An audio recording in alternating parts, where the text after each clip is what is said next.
Avec ou sans parure, avec Mehdi Touassi.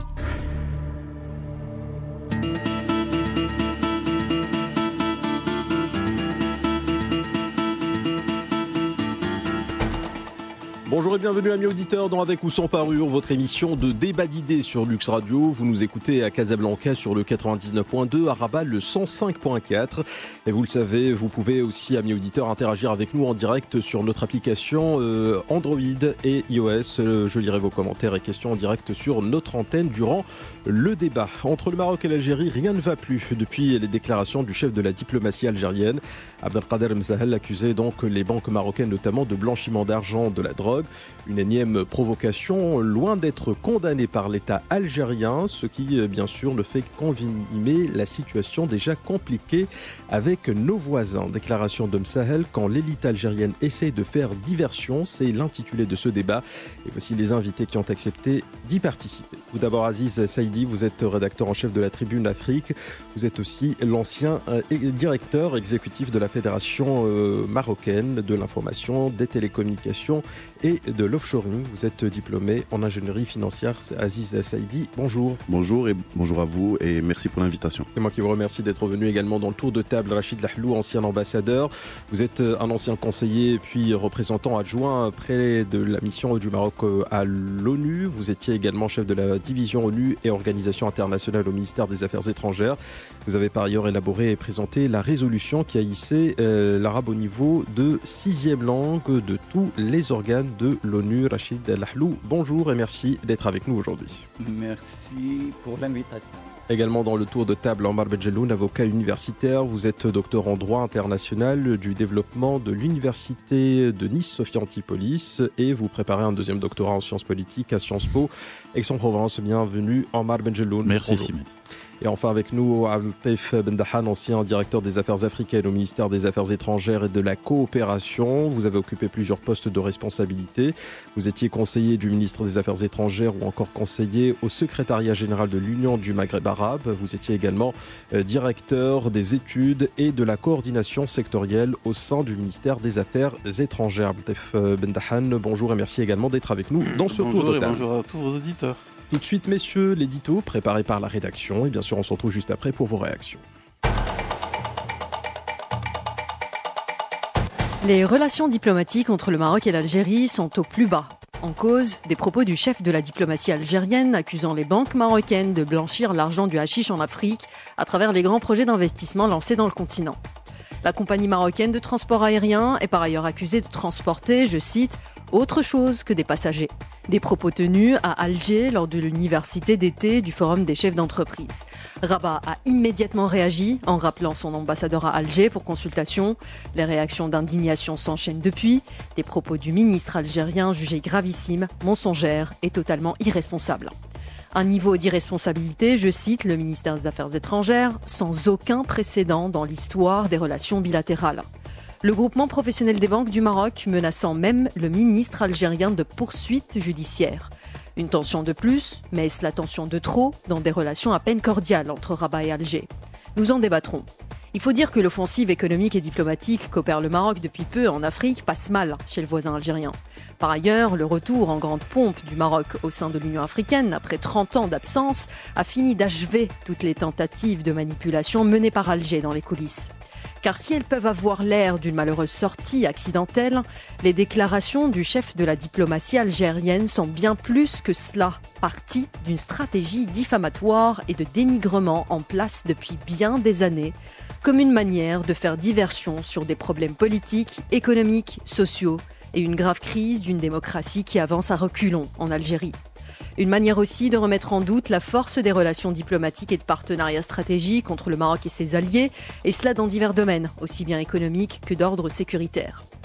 Alors, à quand un apaisement dans les relations bilatérales entre Rabat et Alger ? Sinon, à quand la prochaine crise ?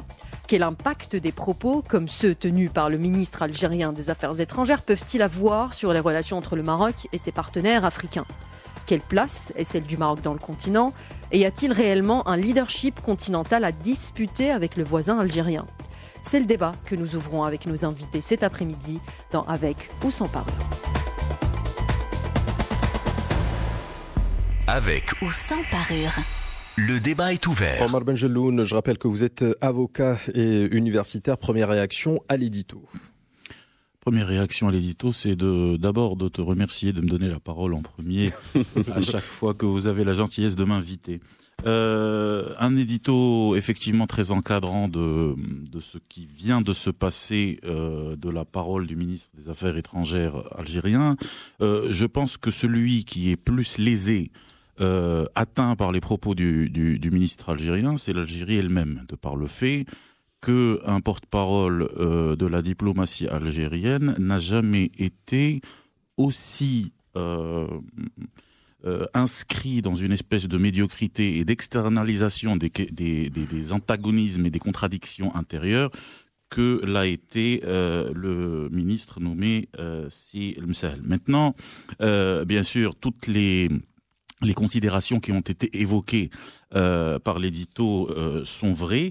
Il est à signaler que depuis l'AVC, l'arrêt vasculaire cérébral de Si Abdelaziz Bouteflika en 2013, il y a eu des escalades, des écarts de langage contre le Maroc qui ont éventuellement fait légion. Et si ce propos officiel du ministre des Affaires étrangères algérien est annonciateur de quelque chose, il serait annonciateur de la vacance aujourd'hui du pouvoir présidentiel et du palais Al-Mouradia. C'est-à-dire que les clans sont en train plus ou moins de s'organiser. Il y a certainement un clivage entre le clan militaire et le clan des affaires. Donc nous constatons aujourd'hui que le propos a été tenu dans le cadre d'un forum économique. Bien évidemment, le propos n'a absolument aucun fondement, ni scientifique, ni fondement de gouvernance. Mais ça, c'est un autre problème. Mais en tout cas, il est clair que à chaque fois que les rapprochements s'effectuent entre le Maroc et l'Algérie, il y a toujours un son contradictoire qui vient justement avorter, voire apporter un peu d'inertie à ce type de rapprochement. Donc là, le propos du ministre des Affaires étrangères algérien est annonciateur de ce malaise intérieur à l'Algérie. Abdef Bendahan, ancien directeur des affaires africaines au ministère des Affaires étrangères et de la coopération. Merci. Concernant l'édito, je n'ai pas grand-chose à dire. C'est très très bien, il est très bien fait. Il pose des questions à la fin et on va y répondre avec vous. J'aurais aimé qu'on focalise l'édito un petit peu sur les propos tenus par ce monsieur. D'abord, il faudrait savoir une chose, c'est qu'en Algérie, le gouvernement actuel et les anciens depuis l'indépendance, il a été éduqué par la Stasi et par le KGB. Et rien n'est improvisé. Ce qu'a dit Msahel, il aurait pu le dire devant ces gens-là, le forum économique, comme il aurait pu le dire ailleurs. Mais moi, ce que je retiens, il a cité il a parlé de chefs d'État africains. Oui, il ne les a pas cités, par contre. Non, il ne peut pas, parce que ce n'est pas vrai. Oui. Maintenant, de toute façon, aux affaires étrangères ou bien dans nos services, on suit un petit peu ce que fait ce monsieur. Les pays visités où les chefs d'État rencontrés ces derniers temps, c'est soit l'Afrique du Sud, la Namibie, le Zimbabwe ou l'Ouganda. Nous n'avons ni banque là-bas, ni Royal Air Maroc. Maintenant, M. Msahel, c'est vrai, les propos qu'il tient avec certains chefs d'État pour salir le Maroc, il tient ces propos. Mais ces chefs d'État, ils sont souverains, ils ont des pays, ils ont des douanes, il y a des réglementations. Tout ça, ça a été dit un petit peu par la presse, je ne vais pas m'éterniser, mais je peux vous assurer que les chefs d'État africains, aucun ne lui a confié ce genre d'enfantillage, et le doyen des ambassadeurs africains a fait une déclaration au nom des ambassadeurs africaines. Aucune n'a réagi jusqu'à présent parce qu'on suit de très près tout cela. Certains chefs d'État ont trouvé ça enfantin et d'un autre monde, d'une autre génération de gens. Deuxièmement, il tue tout ce qui est autour de lui. L'Égypte, c'est zéro. Il dit Walou. Walou, c'est zéro. L'Égypte, c'est zéro. La Tunisie, c'est zéro. La Libye, c'est zéro. Et le Maroc, c'est aussi zéro. Il n'y a que l'Algérie. C'est bien. Moi, je suis content pour le peuple algérien. Je veux qu'il se soulève. Que le peuple algérien se réveille et comprenne un petit peu ce qui se passe. Donc, avec ces gens-là, moi, je pense, le ministère des Affaires étrangères a fait correctement son travail. Le timing, tout a été respecté et même très, très, très bien. Maintenant, il faut gérer ce genre de dépassement. Ces dépassements n'existent pas d'aujourd'hui, comme l'a dit notre ami tout à l'heure. Ils existent depuis le lendemain de l'indépendance. Bon, c'est pas le but de l'émission pour reprendre tout ça, mais un jour on en parlera. À côté de cela, le Maroc a toujours tendu la main. Et ce que je voudrais aujourd'hui sauvegarder, c'est l'amitié, la fraternité entre les deux peuples, que tout le monde au Maroc ici, même chez eux, les propos de M. Msahel ont été condamnés. On y reviendra d'ailleurs tout à l'heure, on en parlera. Rachid Lahlou, ancien ambassadeur, réaction à l'édito. Je vous remercie, je suis très heureux d'être parmi vous. J'ai suivi les déclarations, les interventions qui viennent d'être prononcées. Et je dirais que moi, je connais très bien M. Msahel. Ça veut dire que je ne suis pas un ami à lui, mais je l'ai connu parce qu'aux Nations Unies, quand on discutait la question du Sahara, et c'était pendant la période entre mi-octobre et mi-décembre, alors on voyait ce monsieur-là circuler dans les couloirs des Nations Unies. C'est quelqu'un qui est habitué à corrompre les autres. Et puis après, même l'ambassadeur algérien n'était pas à même de discuter quoi que ce soit sur la question du Sahara sans la présence de ce monsieur, de M. Msahel. Le Msahel, c'était l'homme du Sahara. Que ce soit M. Zentar, ou le Filali, ou n'importe quel ambassadeur, s'il approche l'ambassadeur algérien, Rahal ou Bijawi, même Sahnoun, eh ben, on leur dit, va voir M. Msahel. Donc, M. Msahel représentait cet ordre occulte qui se trouve en Algérie. Le gouvernement, quelquefois, c'est seulement une image.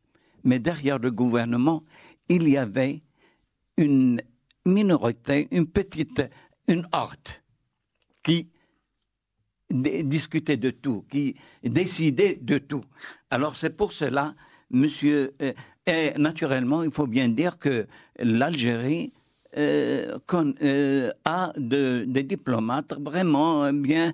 Je ne comprends pas comment celui-là a pu accéder à cette responsabilité, être leur porte-parole de l'État algérien après le président. En ce qui concerne les affaires étrangères. Aziz Saïdi, rédacteur en chef de la Tribune Afrique. Par rapport à l'édito. Bien sûr, en ce qui concerne l'édito, je pense qu'il reprend avec assez d'exhaustivité le contexte et surtout les enjeux des déclarations de M. Msahel. Nous avons avec nous des diplomates aguerris. Les propos de M. Msahel sont loin des convenances diplomatiques d'usage et je suis sûr que ça a fait bien rire dans les chancelleries au niveau international. Et ça démontre aussi de la piètre image qui est donnée par le chef de la diplomatie algérienne de cette diplomatie qui est, on le voit, à bout de souffle. Et moi, ce qui m'intéresse, en fait, c'est plutôt le manque de maîtrise du langage technique et économique dont a fait preuve M. Msahel. Parce que quand il parle de doing business, et qu'il dit que justement le doing business en Afrique du Nord, c'est l'Algérie, la seule autorité en la matière, c'est le fameux rapport doing business de la Banque mondiale. Eh bien, le classement est tout à fait clair. L'Algérie est loin derrière. Je crois qu'elle est classée 156. Le Maroc est dans les 68e. La Tunisie est devant, l'Égypte est devant, tout le monde est devant. Et ça, c'est pour des... Un flagrant délit de mensonge. Oui, tout à fait, mais je pense que ça va au-delà. Ça démontre une complète non-maîtrise de ce que l'on dit, du langage économique. Parce que même dans ses propos, après, il disait l'Égypte passe son temps à prêter de l'argent au FMI. Au lieu d'emprunter. Donc ça veut dire qu'il ne maîtrise pas. Après, il essaie il ne maîtrise rien du tout. Il maîtrise pas le. Moi, je parle de langage économique devant un parterre de chefs d'entreprise. Et encore une fois, moi, je pense que. On peut supputer, on pourra discuter juste après sur les motivations, sur l'éventuelle préméditation de ces propos, ou est-ce que c'est juste des propos en réaction, mais en tout cas à l'assistance. Ouais. En tout cas, ce que j'ai comme écho, beaucoup d'hommes d'affaires avaient posé la question et on fait le comparatif avec le Maroc. Le Maroc, c'est revenu 2-3 fois et puis après il a réagi. Après, on ne sait pas si c'était prémédité ou pas. Il y a eu une déclaration officielle côté algérien selon laquelle c'était pas prévu, mais ça s'est dit dans un élan, on va dire, de réaction par rapport aux hommes d'affaires qui étaient présents ce jour-là. Mais ça n'excuse en rien finalement ce qu'il a dit, puisqu'il est le représentant du du gouvernement et de l'État algérien. De toute façon, moi, à mon sens, prémédité ou pas, ces déclarations démontrent qu'ils n'avaient pas d'autre réponse à ces chefs d'entreprise. Parce que ces chefs d'entreprise étaient là pour... d'ailleurs, le sujet même du forum, c'était l'université d'été du forum des chefs d'entreprise, qui est l'une des centrales patronales algériennes. Eh bien, l'une des thématiques centrales, c'était une vision pour l'Algérie, pour une expansion africaine. Ils ont un étalon juste à côté, qui est le Maroc, qui a démontré que cette vision pouvait être mise en pratique sur le terrain avec des acteurs économiques qui suivent une vision qui émane du plus haut sommet de l'État. Donc, et justement, les institutions qui ont été pointées dans les déclarations de Msahel, c'est les banques et c'est Royal Maroc. Ce sont deux puissants instruments de la politique marocaine en Afrique. Parce que ces banques, non seulement elles font du business comme tout acteur économique, mais elles sont aussi un vecteur d'installation pour les autres entreprises. Quand une banque marocaine est présente en Côte d'Ivoire, eh bien, c'est plus facile pour une entreprise marocaine qui est en Côte d'Ivoire d'aller chercher des financements, d'avoir même un accompagnement d'experts, entre guillemets, sur le marché. Donc, on a une connaissance du marché. Et puis, pour parler de Royal Air Maroc, elle a sensiblement le même nombre d'appareils que Air Algérie, sauf que, on le voit, Royal Air Maroc dessert des destinations qui ne sont desservies par aucune autre compagnie. Ouais. Et je peux vous dire, en tant que rédacteur en chef de la Tribune Afrique, nous suivons l'actualité économique africaine, même politique, mais principalement économique. Et les chefs d'entreprise africains, pour se déplacer, notamment en Afrique de l'Ouest, eh bien, ils utilisent Royal Air Maroc. Alors, qu'elle transporte autre chose que des passagers, je pense que c'est des propos très graves, mais qui dénotent surtout d'un manque de réponse objective qui est palliée par une bêtise. Ouais. Alors, Mme Geloun, avant de rentrer dans le vif du sujet, je voudrais quand même vous faire réagir à une information quand même qui me semble être importante. J'ai contacté avant Ajal Berry et Soumia ont contacté donc les deux plus grands partis, on va dire, du Maroc, le PJD et le PAM. Et là, on a une réponse quand même assez impressionnante par rapport à leur réaction aux déclarations de Msahel, le chef de la diplomatie algérienne.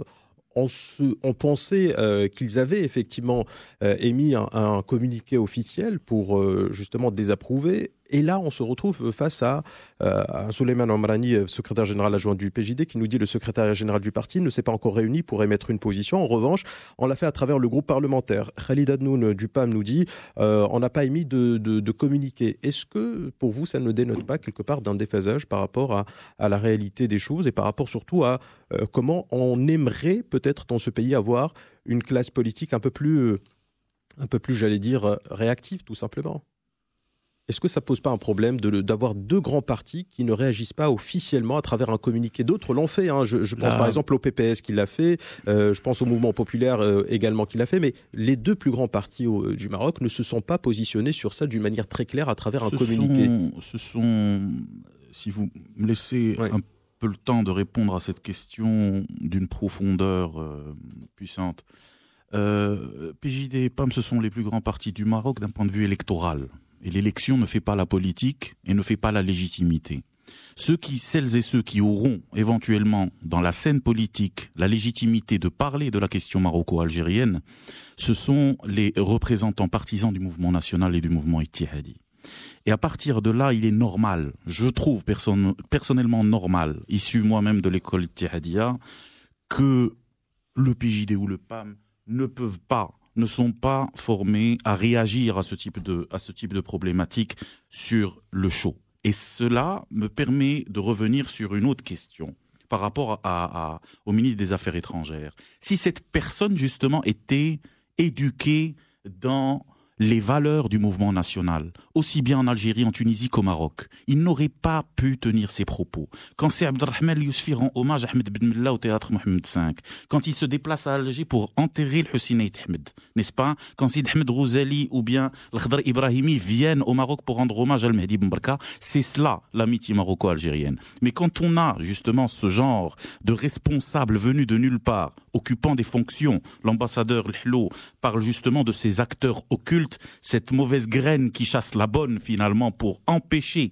la réunion de ces deux grands dragons d'Afrique que sont le Maroc et l'Algérie, bien évidemment nous nous retrouvons dans une situation de médiocrité. Donc votre question, moi, me permet de traiter cette affaire de par la légitimité politique, historique et intellectuelle de traiter ce genre de propos. Mais d'un point de vue électoral, quand même, c'est deux partis qui représentent quand même le peuple marocain, c'est important. Je n'aimerais pas revenir sur ce que sont les élections, c'est un autre sujet.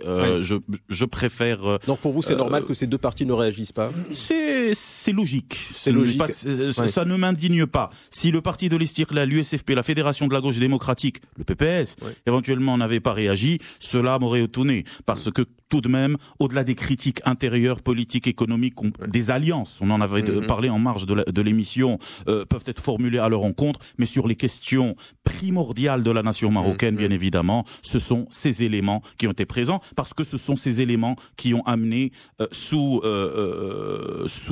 l'égide du roi Mohamed V l'indépendance au pays, et donc ce sont les éléments constitutifs de la nation marocaine. Altef Ben Dahan, ancien directeur des affaires africaines au ministère de la coopération et des affaires étrangères. Concrètement, quand vous avez les deux plus grands partis du Maroc qui ne sortent pas avec une sorte de, j'ai envie de dire, de communiqué officiel où ils dénoncent, où ils désapprouvent les propos du ministre des Affaires étrangères algérien, pour vous, c'est une anomalie ou c'est une normalité? Elle n'est ni anomalie ni normalité. Ils font ce qu'ils veulent. Ils sont libres. Nous sommes dans un pays libre. Ils sont libres de le faire. S'ils ne l'ont pas fait, c'est qu'ils ont des raisons. Un jour, ils le diront. Maintenant, moi, je ne voudrais plus revenir avec l'Algérie sur l'histoire. Je ne voudrais plus, enfin, ça c'est personnel, je ne veux plus revenir sur l'histoire. Parce que c'est l'histoire qui nous a mis dans cette situation. Et si vous voyez, si un jour vous faites une émission sur l'histoire maroco-algérienne, vous allez voir que c'est là. On abandonne l'histoire et on va vers l'avant. On ne va pas l'oublier, on ne va pas l'occulter. Mais moi, je préfère aller de l'avant. Ces partis qui n'ont pas réagi, ils ont peut-être leur raison. On est libre. On n'est pas du temps de la Stasi ou d'avant la chute du mur où on va dire aux partis... Non, mais c'est le Maroc qui est attaqué. Je veux dire, le Maroc est attaqué. Est-ce qu'on ne réagit pas, on laisse passer? Non. Le Maroc n'est pas attaqué par un individu de la sorte, ni par un gouvernement qui actuellement, tout le monde entier, toutes les grandes puissances le savent, ils savent ce qu'ils font. Et ils attendent. Ce qu'il y a, n'oubliez pas que ces gens-là sortent d'une guerre civile de 10 ans. Et personne ne veut qu'ils rentrent encore dans une autre guerre civile. On est en train de sauvegarder. Il n'est même pas de notre intérêt de voir une Algérie complètement en l'air. N'oubliez pas cela. Nos frères et sœurs algériens, nous, on essaye, au contraire, on laisse ces gens-là. Ces gens-là ont une durée de vie. Et il ne faut pas les suivre. C'est pas Msahel. Qui c'est Msahel? Vous voulez, monsieur l'ambassadeur tout à l'heure parlait de Msahel. Msahel, il est sorti de la 2e année du collège. Il a été renvoyé du collège. Et d'abord, je vais dire aux Marocains, il n'est pas marocain. Il est né à Tlemcen. Ses grands-parents sont nés à Marrakech. Mais bon, donc c'est pas le côté psychologique, etc. Non, ça, il y a un groupe actuellement au gouvernement avec un chef d'État et leur stratégie et tout ça, c'est de taper sur le Maroc. Et c'est là, il faut les gérer à leur niveau. Msahel, moi, il ne m'a pas dérangé plus que ça. Non, et il ne faudrait pas, s'il vous plaît, il ne faudrait surtout pas donner plus d'importance à ces propos. Moi, j'étais venu en vous disant non-event. C'est un non-événement pour nous. Là, c'est le Maroc qui m'a dit c'est l'Algérie. Et là aussi, c'est le Maroc. Moi, je vais vous faire une confidence. Il y avait une réunion de la TICAD avec le Maroc à Marrakech. Et j'ai pris mon petit déjeuner avec lui. Moi aussi, je le connais. Je l'ai rencontré dans les couloirs de l'Union africaine. Moi, j'y avais accès quand j'étais conseiller du président Blaise Compaoré. Et je le connais. Et qu'est-ce qu'il me dit? Au petit déjeuner, il me dit à Abdeltef, mais le Maroc a beaucoup progressé. Regarde-moi ces hôtels. Je me suis promené à Casablanca et à Marrakech. On ne se croirait pas en Afrique. Et aujourd'hui, il dit que nous, on vit que de la chiche. Et je vais vous ajouter autre chose. Moi, je regarde la télévision algérienne, les informations tous les soirs. Il y a 2 choses. Ils tapent sur le Maroc et le Gaïd Saleh en train d'inaugurer n'importe quoi militaire. Je me demande à quoi ils se préparent ces gens-là. Est-ce que contre leur peuple ou bien contre qui? Bon, ceci dit, ils maintiennent le réseau terroriste au sud de l'Algérie et au nord du Mali. Ça, tout le monde le sait. Les Français le savent, qu'ils les soutiennent parfois. Rachid Lahlou, ancien ambassadeur, sur cette non-réaction officielle des deux plus grands partis du Maroc. Avant de rentrer dans le vif du sujet et parler des relations Maroc-Algérie, est-ce que pour vous c'est une normalité, ou une anomalie, clairement, Rachid Lahlou? Voilà, je voudrais parler d'une chose. Ça veut dire quand on parle des partis et que les partis doivent prendre parti pour quelque chose, eh bien, je dis qu'il y a une lacune ici au Maroc.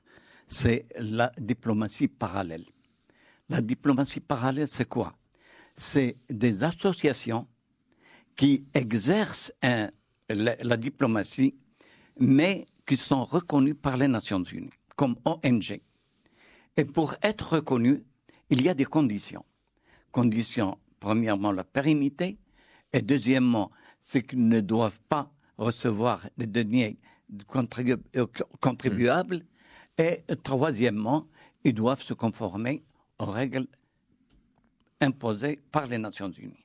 Ça n'existe pas au Maroc. Alors, on a des partis. Les partis peuvent faire des déclarations. Mais s'il y avait des associations reconnues par les Nations Unies, eh bien, ça serait autre chose. Naturellement, ces associations peuvent naturellement intervenir sur la scène internationale. Mais restons sur la scène locale, j'ai envie de dire, parce que finalement, c'est quand même, ça dénote peut-être de quelque chose de plus profond, le fait de ne pas avoir émis de communiqué officiel quand on s'appelle le PJD, quand on s'appelle le PAM. On est peut-être le citoyen normal, lambda, est quand même quelque part un peu. Il peut être étonné. Je pose la question, est-ce que ça vous étonne? C'était ça la question, en tout cas pour vous. Il faut se conformer aux règles internationales on est libre. Ces choses-là. D'autre part, je voudrais simplement, si vous permettez, toi-ci, dire à mon ami c'est Rachid Lahlou, il n'y a pas de diplomatie parallèle.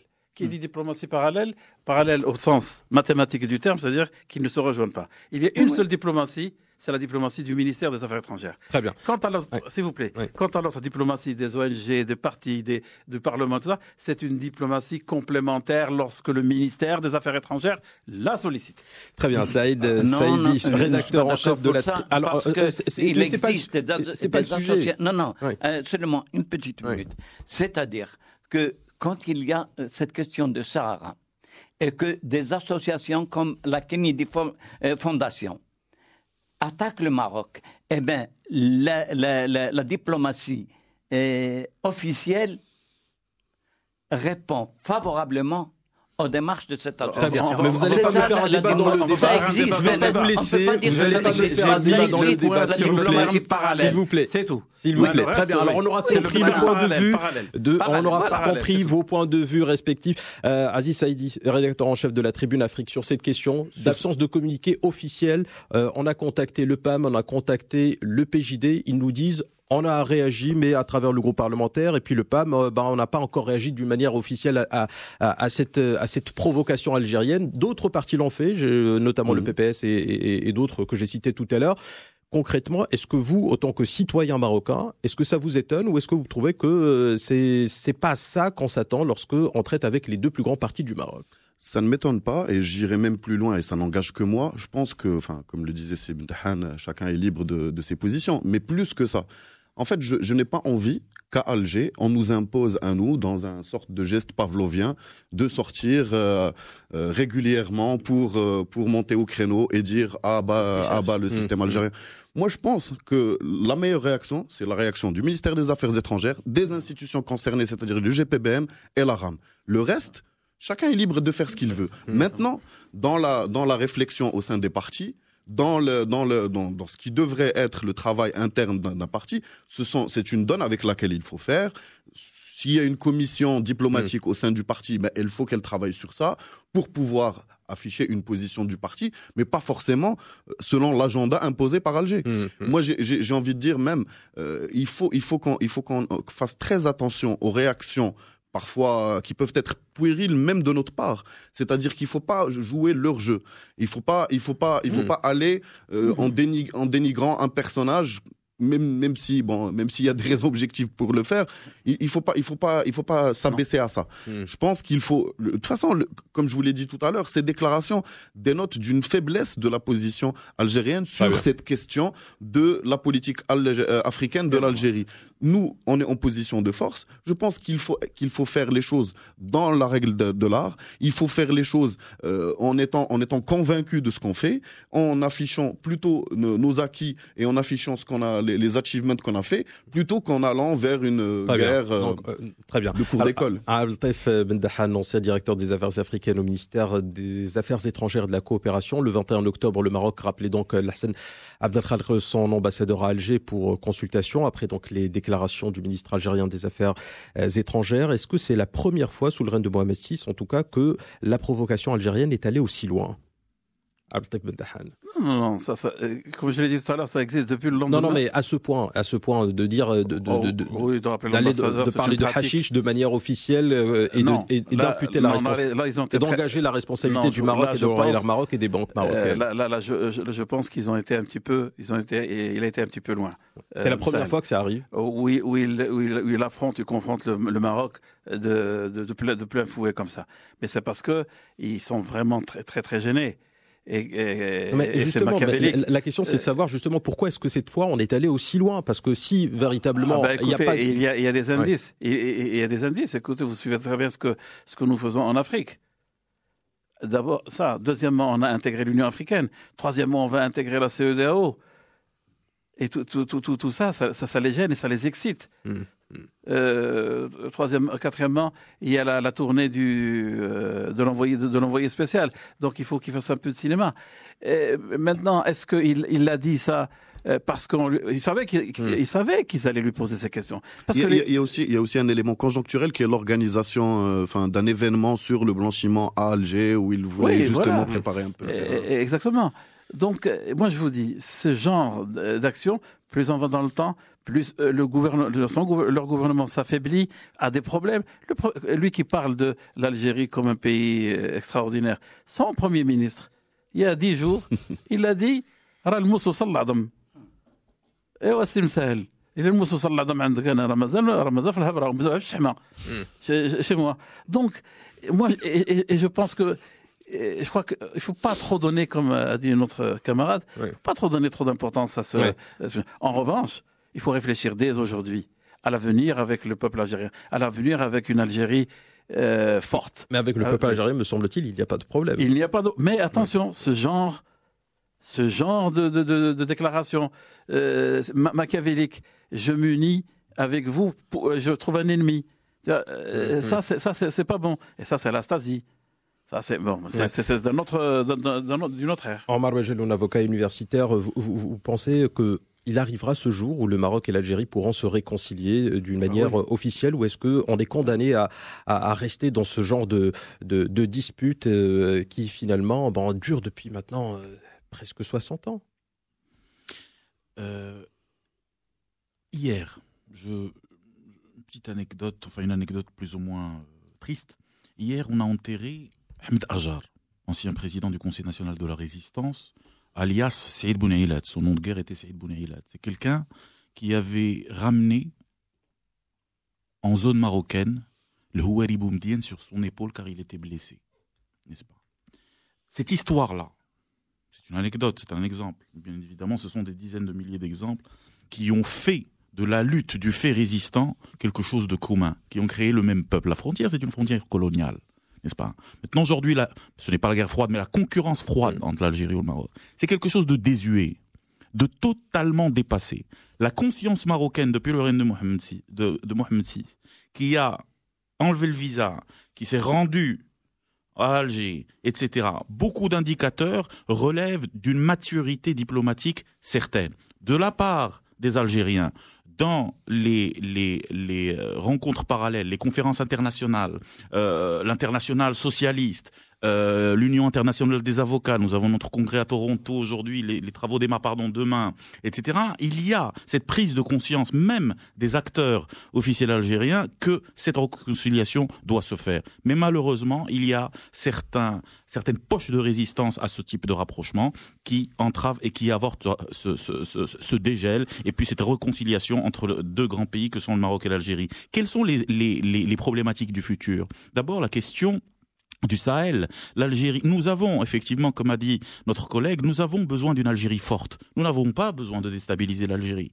Le régime algérien en est conscient. Et aujourd'hui, je peux vous dire, et c'est un secret de polichinelle, que la coopération sécuritaire entre l'Algérie et le Maroc, elle est extraordinaire. Il n'y a absolument aucun problème. Les peuples, de leur côté, sont d'une fraternité incroyable, et plus sans parler de la consanguinité, entre guillemets, bien évidemment, autour d'une population comme 7 à 10 millions d'habitants. Pourtant, les provocations subsistent, Omar Bedjeloun. Et qu'est-ce qu'il va falloir mettre en place comme moyen, peut-être, pour dépasser ce schéma dans lequel on est depuis maintenant des dizaines d'années ? Je parlais de 60 ans, peut-être un peu plus. Et ça même. s'est aggravé à partir de 2013, à partir finalement de l'AVC de Abdelaziz Bouteflika qui n'a plus la main sur le régime algérien, il faut le dire. Abdelaziz Bouteflika, qui a été ministre des Affaires étrangères pendant la guerre des Sables, a quand même été le chef de file des chefs d'État étrangers derrière la dépouille du roi Hassan II. Donc il y a tout de même cette conscience, il y a tout de même cette mémoire collective qui est intacte entre les deux peuples et même, je dirais même, entre les deux États. Maintenant, il y a encore une fois quelques poches de résistance, plus ou moins résistance. Mais qu'est-ce que vous appelez poche de résistance ? Quelques clans qui tentent d'externaliser les problèmes algériens sur un ennemi extérieur qu'est le Maroc, qui tentent de faire du Maroc justement un combat anti-comprador et anti-impérialiste qui est complètement désuet. Aujourd'hui, si on se base sur le discours de Riyad, ou si on se base sur... Est-ce que vous faites allusion à la génération FLN ? Mais je ne pense pas que justement ce ministre des Affaires étrangères est issu de la génération FLN. Au contraire, s'il avait quelque part été éduqué dans l'école du FLN, peut-être qu'il serait éventuellement. C'est un haut fonctionnaire. Excusez-moi. Oui, mais le paradigme révolutionnaire au sein de l'État, la flamme révolutionnaire. Quand je dis révolutionnaire, c'est-à-dire le fait résistant au sein de l'État algérien, n'est pas celle qui a formé les technocrates algériens. Il y a une différence entre ceux qui portent une idéologie de la formation du jeune État algérien avec ces technocrates qui sont au service de certains clans. Et aujourd'hui, le clivage entre l'armée et le clan des acteurs économiques algériens est totalement clair. Et effectivement, le Maroc est en train de revenir en Afrique, dans les institutions régionales, de revenir en Afrique sur le marché. La Royal Air Maroc est tout simplement le concurrent de la South African et de l'Ethiopian Airlines. Il n'y a absolument aucun mystère. Le système bancaire, bien évidemment, est implanté en Afrique. Cela, plus ou moins, dérange l'Algérie. Mais au lieu que l'Algérie, justement, s'inspire lorsqu'on parle de doing business, et puis, en parenthèse, pour sourire un peu, il est bizarre quand même que le porte-parole d'un État socialiste cite le doing business. Je veux dire, ça devrait plus ou moins être une référence ou une valeur plus ou moins antinomique avec sa propre, son propre paradigme intellectuel. Mais bon, après, je referme la parenthèse. Mais l'avenir est le suivant. Problématique du Sahel, désagrégation de la Libye, désagrégation du Moyen-Orient, la seule, finalement, l'Andalousie du monde arabe est représentée par l'Afrique du Nord. Il est inconcevable par n'importe quel homme politique issu de la Tunisie, de l'Algérie ou du Maroc, éventuellement, de rentrer dans une perte de temps, dans une déstabilisation. Et là, la concurrence multipolaire est faite de certaines réalités. La déstabilisation de l'Europe de par les différents types de séparatisme et de régionalisation, la désagrégation du monde arabe, le fait que les États-Unis se concentrent sur la Chine et mettent la clé sur la porte en Méditerranée, tout cela amène le Maroc et l'Algérie, la complémentarité économique, à s'établir, l'équivalent de la complémentarité économique entre l'Allemagne et la France. toute mais agitation. ça, c'est le bon sens, Omar. Mais bien évidemment, mais ce bon sens... on peut tous vous suivre, mais ma question était de savoir aujourd'hui, qu'est-ce qu'on doit faire concrètement pour jeter les bases d'une réconciliation entre l'Algérie et le Maroc, entre les élites politiques, parce que les peuples n'ont pas de problème, manifestement. Le dialogue, voilà encore une fois l'école de l'histoire commune, l'école du fait résistant. Si Mohamed Ben Saïd Aïtidder est un grand résistant qui était d'ailleurs présent hier aux funérailles de Saïd Ben Ailat, a été l'initiateur jusqu'au jour d'aujourd'hui d'un grand dialogue entre sages, n'est-ce pas, du Maroc et de l'Algérie. Toute agitation au milieu qui justement serait antinomique et allogène à ce bon sens économique, sécuritaire, populaire, social, culturel. Et puis l'ambassadeur Lhlo a défendu la langue arabe aux Nations Unies. La langue arabe est aujourd'hui menacée par certains mouvements qui veulent éventuellement ethniciser la question. Alors, il y a une langue arabe aussi à défendre dans le cadre d'une unité. Donc tout cela est à mettre sur la table. Je ne sais pas s'il faut commencer par la langue arabe, mais Rachid Lahlou, ancien ambassadeur, concrètement, pour vous, autant qu'ancien diplomate, quelle serait la bonne idée à mettre sur la table aujourd'hui pour rapprocher l'élite politique algérienne de l'élite politique marocaine et qu'on en finisse une bonne fois pour toutes de ce problème que l'on traite depuis les indépendances? Voilà, pour moi, je ne suis pas optimiste sur le champ. Je dirais que les Algériens, et surtout ces poches de résistance, sont déçus parce qu'ils avaient 3 atouts. Premièrement, le premier atout, c'est que la majorité des pays africains étaient sous le régime de dictature du parti unique, ou bien issus des coups d'État, ou bien corrompus par le pétrole algérien. Alors, ces 3 atouts s'évaporent maintenant. Et c'est pour cela on voit que quelqu'un comme Msehel est vraiment déçu. Et c'est pour cela, c'est de cette manière-là qu'on peut expliquer les délires et la fureur de ces gens-là. Donc, il faut éliminer ces gens-là. Je ne sais pas comment. C'est pas le Maroc qui fera ce travail-là. Mais ils ont commis un lavage de cerveau. On ne va pas éliminer des gens. Non, on ne peut pas les éliminer. Ça veut dire éliminer les idées. Oui. Parlez bien au son du micro. Ah oui, Mehdi a posé une question très claire. Ma question était de savoir quelle réflexion on doit mettre en place et quelles actions on doit mettre en place pour sortir de ce schéma. Alors, pour sortir des choses, ça doit commencer de l'Algérie. Pour nous, nous sommes prêts. Nous avons toujours dit, jamais, au grand jamais, vous nous trouverez au Maroc des gens qui attaquent l'Algérie de cette manière-là. Un ministre des Affaires étrangères qui dit que le Maroc vit seulement du hashish, et il a répété ce que Boumediene lui-même l'a dit. Très bien. Boumediene lui-même a dit que le Maroc vivait du hashish. Mais de toute façon, si le Maroc est disposé... Mais le Maroc aujourd'hui assume la question du hashish par la légalisation. Mais les Algériens maintenant par sont... cette extraordinaire. S'il vous plaît. Abdel Ben Dahan, ancien directeur des affaires africaines. Pour quelle raison l'Algérie qui croule aujourd'hui? On le voit sous les problèmes. Fait du Maroc quelque part son obsession. Son économie va mal. Son peuple va mal aussi. Son président, Omar Benjoul le disait tout à l'heure, bon, il a eu un AVC, sa santé va mal aussi. Il va se représenter. Et pourtant, le Maroc, ça reste toujours une obsession. À votre avis, pourquoi? Qu'est-ce qui motive en tout cas ce raisonnement? Je vous donne une information, c'est qu'il va encore se représenter s'il est sur... Là, il est chefé. Non, on n'est pas... Allez, d'une part. D'autre part, Anna, je voudrais, s'il vous plaît, je l'ai dit tout à l'heure, je voudrais mettre un terme un petit peu... Je voudrais qu'on parle de l'avenir. Mais la question, c'est l'avenir. Elle traite de l'avenir. Autour de la table, on a beaucoup parlé de l'histoire. Alors, qu'est-ce qu'on peut faire? Ça suppose le futur, ça suppose pas le passé. Jusqu'à aujourd'hui, le Maroc a beaucoup fait. Le roi Mohamed VI, moi je me rappelle très très bien, en changeant un ambassadeur, lorsque Seydi Dormi était décédé, il a dit à son ministre des Affaires étrangères, trouve-moi quelqu'un qui ne va pas leur parler de l'histoire, qui va parler de l'avenir. Ça, c'est très important. Et moi, je suis pour parler de l'avenir. Pour l'avenir, à qui on discute? On a essayé. Le privé a essayé de s'installer en Algérie. Rien à faire. Ils ne veulent pas. L'État actuel ferme les portes. Donc, on doit simplement attendre et gérer. Mais attendre quoi? Attendre que les choses changent. Ça va changer. Ces gens-là ne sont pas éternels. Ce peuple-là, il n'est pas amnésique, il n'est pas même hashish, comme il dirait Salim Sahel. Et un jour ou l'autre, ils vont demander des comptes. Mais nous ne devons pas, pour moi, toute cette suite d'escalade, il faut simplement la gérer. Diplomatiquement, ça a été très très bien fait par le ministère des Affaires étrangères, les communiqués étaient très bien, les banques ont réagi correctement, la Royal Air Maroc aussi, donc même les réseaux sociaux chez eux l'ont condamné. Oh, ça suffit. Alors maintenant, ça devient un non-événement.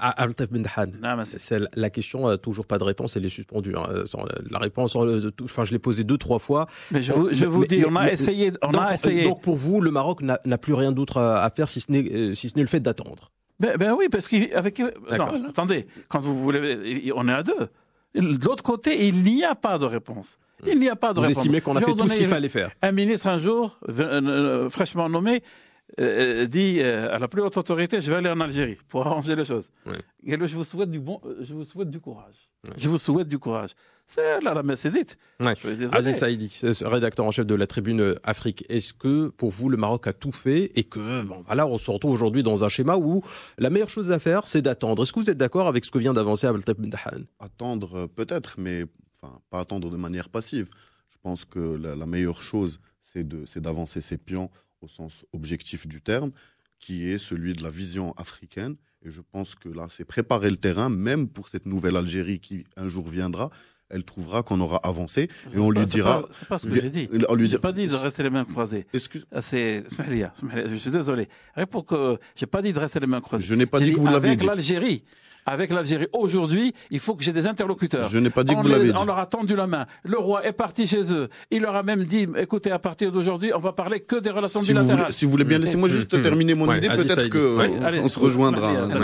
Oui. Moi, ce que je disais, c'est que, attendre, mais pas de manière passive. Et je ne disais pas que vous disiez qu'il fallait le faire. Par contre, ce qui est sûr, c'est qu'il y a une impasse politique en Algérie. Elle est incarnée par le président Abdelaziz Bouteflika, qui est en situation qu'on connaît. Le problème, c'est que c'est une ineptie s'il se représente encore et que c'est symptomatique d'une chose, c'est qu'il n'y a pas de renouvellement générationnel politique. Je pense que le Maroc, bon an, mal an, est en train de renouveler son personnel politique et peut-être que le limogeage qui vient d'avoir lieu et la colère royale est une manière de le faire aussi. Mais en tout cas, je pense que il y a besoin d'un renouvellement politique parce que Sim Sahel, il est au pouvoir depuis 3 décennies, même plus. On a les mêmes gens, les Ouihia, on le rappelle chaque 5 ans pour prendre la primature. Donc il n'y a pas de renouvellement et on le voit. Si ces dirigeants algériens avaient vraiment comme objectif penser de manière objective dans l'intérêt de l'Algérie, dans l'intérêt du peuple algérien et dans l'intérêt du futur de l'Algérie, ils n'agiraient pas de la sorte. C'est-à-dire que là, le fameux stratagème du bouc émissaire, d'à chaque fois pour pouvoir évacuer les problèmes internes, on va chercher le Maroc comme bouc émissaire et dire voilà. D'ailleurs, c'est toujours la même ritournelle. Mais ça veut bien dire qu'on est incapable de sortir de la situation actuelle. Je rappelle juste que M. Youhia vient d'annoncer il y a un mois, dans la loi de finances 2018, qu'ils vont avoir recours à ce qu'ils ont appelé le financement non conventionnel, c'est-à-dire la planche à billets. Alors, quand on en arrive à faire fonctionner la planche à billets... Ils sont déjà à 6,7 d'inflation. Oui, mais là c'est encore, ça va exploser. Ça va exploser justement, parce qu'ils font fonctionner la planche à billets, ça veut dire qu'on se retrouve avec des taux qui dépassent les 6,7. Hein. Tout à fait. Ça va, l'inflation va exploser. Et là, quand l'inflation va exploser, et quand... Dans un pays où le coût de la vie est déjà très cher par rapport aux revenus de ses habitants, on va voir les denrées, même alimentaires, qui vont devenir inaccessibles au peuple algérien. Je peux vous dire que la gronde sociale va... Mais vous n'avez pas l'impression que c'est un discours que l'on a déjà entendu il y a 10 ans, l'Algérie va mal, économiquement ils vont mal, etc. Mais finalement... Il y a 10 ans, il n'y avait pas lieu de le dire. Non, mais je comprends bien le prix du pétrole, mais on a toujours dit que l'Algérie devait aller vers une sorte de diversification. Ça fait 10-20 ans qu'on le dit, que le modèle n'est pas viable, le modèle économique n'est pas viable. Sauf qu'ils ne l'ont pas fait. Non, mais ils ne l'ont pas fait. Et aujourd'hui, je veux dire, ils s'en sortent quand même. Donc, excusez-moi, est-ce que ce n'est pas... voilà, si je peux me permettre, si je peux me permettre justement... Est-ce qu'on ne se fait pas plaisir en se disant, voilà, ça va mal parce que, bon, voilà... Ce modèle-là était tenable et non pas viable quand il y avait un pétrole à $90 au minimum. Là, il est plutôt aux alentours des 50. Ça veut dire que la situation est intenable. Ils ont quand même un matelas de 200 milliards de dollars dans les banques. Qui est en train de fondre comme neige au soleil. Et d'ailleurs, il y a des propos très clairs du Premier ministre qui dit que ce mois-ci, le mois prochain, en novembre, on aura du mal à payer les fonctionnaires. Ça veut dire qu'on est en train d'appliquer une politique d'austérité très, très, très, très, très dure par rapport pour pouvoir tenir les fondamentaux. Et je peux vous dire que ça va pas être aisé. Et plus que ça. Excusez-moi, mais je ne suis pas économiste, mais il y a quand même une marge de manœuvre dans le sens où l'Algérie n'est pas un pays très endetté. Ils peuvent recourir à l'emprunt. Ils ont payé leur dette par anticipation, une bonne partie de la dette en tout cas. Mais ça, pour ne pas dire toute la dette d'ailleurs. Non, mais c'est pas. Écoutez, mon propos, c'est de dire que pour pouvoir même aller chercher de la dette, il faut présenter quelque chose au FMI. Il faut présenter un plan de réforme, chose qu'avait fait le Premier ministre précédent. Mais le problème, c'est que le FMI disait oui, très très bien, sauf que les mesures n'ont pas été appliquées. Et qu'il n'y a pas assez de volonté politique, assez de courage politique chez aucun acteur politique en ce moment, en Algérie, pour pouvoir imposer ces mesures. Moi, je ne dis pas que la situation, qu'il n'y a pas d'issue, mais je dis que la situation est vraiment très difficile et qu'il faut un courage politique. Or, au lieu d'avoir ce courage politique, on a toujours recours à des manœuvres parallèles, en parlant du Maroc, en parlant du hashish, en parlant de... Donc c'est un moyen de faire diversion, ça rejoint le titre de l'émission. Le problème, c'est que ce n'est pas dans l'intérêt des Algériens que de parler de faire usage de la diversion. C'est qu'ils ne font pas face à la situation. Le problème, moi, pour aller plus loin, il ne s'agit pas d'éliminer des gens, mais je pense que ce lieu où le temps peut faire son œuvre. Parce que là, clairement, on a des gens qui s'agrippent au pouvoir, mais qui s'agrippent au pouvoir pour leurs intérêts et non pas pour les intérêts de leur peuple. Chacun a ses problèmes au niveau interne politique. Je ne suis pas en train de me mettre à la place des Algériens pour résoudre leurs problèmes. Ça, ce n'est pas notre rôle. Mais par contre, il faut analyser la situation de manière lucide et se dire que il ne faut pas parler de bonne foi avec des gens de mauvaise foi. Donc, quand on sait très très bien que quel que soit l'argument qui est avancé avec le pouvoir algérien, il est retoqué avec des manœuvres de diversion, c'est clair que ça ne va pas marcher. Par contre, pour préparer le terrain, je pense qu'un rapprochement avec les chefs d'entreprise, avec le FCE, avec la jeunesse algérienne, et ça c'est fait, mais il faut le soutenir. Ils ne les laissent pas. Sauf que le problème, c'est que ceux qui traitent avec des Marocains sont tout de suite persona non grata. On a vu des exemples énormes d'industriels. En Algérie, il y a par exemple le groupe Rabrab qui est très très important, mais qui n'est pas invité dans ce genre de colloque. Tout simplement parce qu'il ne suit pas la logique du pouvoir et qu'il a une logique économique pure. Donc, pour moi, parlons à ceux qui ont une logique, au moins. Omar Bejelloun, avocat et universitaire, voulait réagir. Il y a aussi une autre dimension, c'est celle des intérêts personnels de l'acteur qui a provoqué éventuellement ce type de propos. Il faudra peut-être rappeler que dans sa mission de ministre des Affaires étrangères d'Algérie, avec la logique du pouvoir algérien, il a complètement échoué sa mission. Il a été éjecté de la présidence kenyane, on lui a refusé l'accès, c'est-à-dire qu'il était programmé à ce qu'il soit reçu par le président du Kenya, on le lui a refusé. Le Maroc a fait une offensive à la CEDEAO complètement réussie. Paraît-il que dans le cadre de comportements strictement personnels, il n'était jamais au rendez-vous qu'à partir de 14h.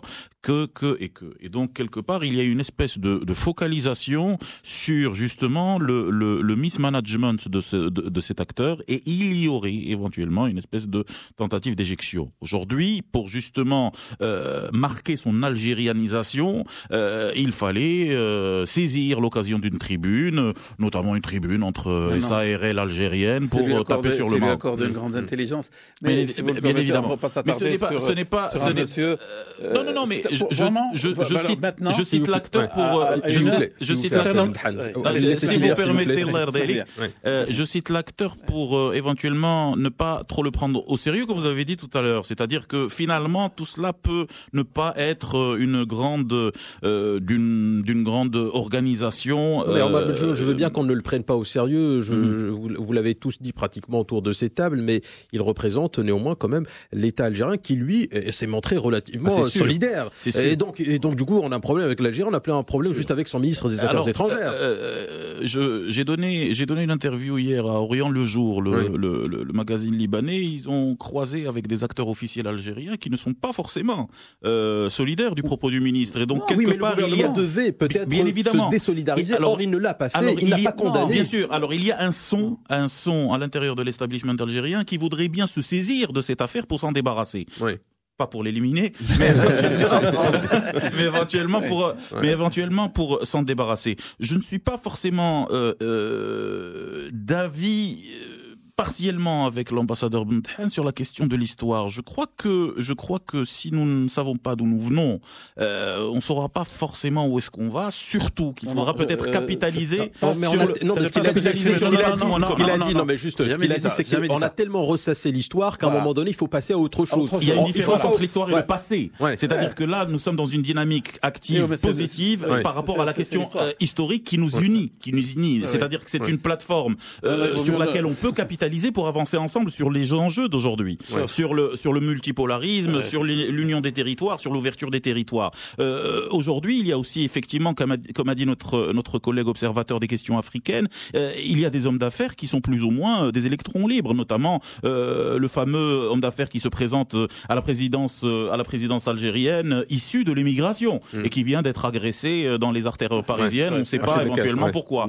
Donc, et parce que justement, il serait en relation avec les élites marocaines dans le cadre de certains types d'investissements. Donc là, l'idée pour justement affronter l'avenir, le dialogue. Il y a des sages, nous avons encore des sages, nos poilus à nous de la Première Guerre mondiale qui sont encore là, des hommes politiques qui sont encore là et qui n'ont absolument aucune barrière à parler avec les sages de l'autre côté. Si ce type de dialogue s'effectue plus souvent. C'est Abdelrahman Yousfi a fait la tentation. Mais excusez-moi, mais c'est avec les hommes du passé que vous voulez entrevoir le futur. Avec les hommes de l'histoire qui donnent le cadre, qui donnent l'assurance, qui donnent l'assurance psychologique d'une trajectoire commune. Nous venons d'une trajectoire commune. Toute tentative d'oubli, de concurrence mémorielle, de déstabilisation de cette trajectoire commune augurera d'un manque de visibilité pour le futur, c'est certain. Et je pense que les poches de résistance à l'intérieur des deux establishments sont justement dans cette espèce d'éradication du passé, d'éradication de l'histoire pour déstabiliser une vision claire et une vision commune entre les deux. Un être aussi bien étatique, national qu'individuel, qui n'a pas de conscience et n'a pas de passé, ne peut pas bien évidemment se concentrer sur son avenir, c'est clair et certain. Et le dialogue est l'outil, la provocation du dialogue. Nous venons d'une position de force. C'est-à-dire que le Maroc, malgré son manque de ressources minières, a quand même réussi à développer une inventivité, de l'ingéniosité en termes de gouvernance, en termes de technocratie. Bien sûr qu'entre nous sommes dans la critique constructive de beaucoup de paliers, mais tout de même, je veux dire, nos voisins algériens ne peuvent pas se permettre de critiquer le système bancaire marocain. Enfin, c'est une aberration mathématique incroyable. Donc peut-être que de ce positionnement de force, nous devons ne pas se sentir agressés et être dans l'assurance de les convier, de les reconvier et de les inviter. Quand je parle du chef de l'État qui s'est rendu en Algérie, s'est rendu à plusieurs fois, a enlevé d'une façon unilatérale la question du visa sans absolument aucun problème, a ouvert la frontière sans aucun problème. Du côté algérien, il n'y a absolument aucune réciproque. Donc nous devons peut-être nous inscrire effectivement dans cette assurance, de notre position de force pour provoquer le dialogue. C'est à l'initiative du Maroc que cela doit être fait et ne rien attendre de l'autre côté. Si on n'a pas à attendre, si on a à parler d'attente, justement. C'est de ne rien attendre du voisin algérien et de provoquer le dialogue. Et je vous annonce, dans ce cadre, peut-être d'une façon prématurée, qu'avec des acteurs, des intellectuels, des deux bords et même de nos amis tunisiens, nous sommes en train de mettre en place une grande conférence. Le nous, c'est qui? Nous sommes. Avec des intellectuels, je n'aimerais pas éventuellement aborder le nom, mais bien évidemment, cher Mehdi, tu seras le premier à être convié à notre conférence. Entre Marocains, Algériens et Tunisiens, à parler justement de ce dégel, à parler de l'Afrique du Nord, une conférence qui va se tenir en début 2018. C'est le dialogue qui va éventuellement nous hisser tous vers le haut et non pas le contraire. Ancien directeur des affaires africaines au ministère des Affaires étrangères. D'accord. Pour une dernière fois, je n'ai jamais dit qu'il fallait occulter l'histoire. Ce que je veux dire, je pensais que peut-être je me suis mal exprimé. Ce ne sont pas les anciens qui vont régler le problème avec l'Algérie. Ils donnent le cadre. Je les ai bien encadrés. Je leur ai donné un rôle. Je vais vous dire, Asser Omar, moi, je consulte les archives. Je sais qu'il y a eu des bêtises au lendemain des indépendances. Vous voulez la vérité? Il y a eu des bêtises des deux côtés.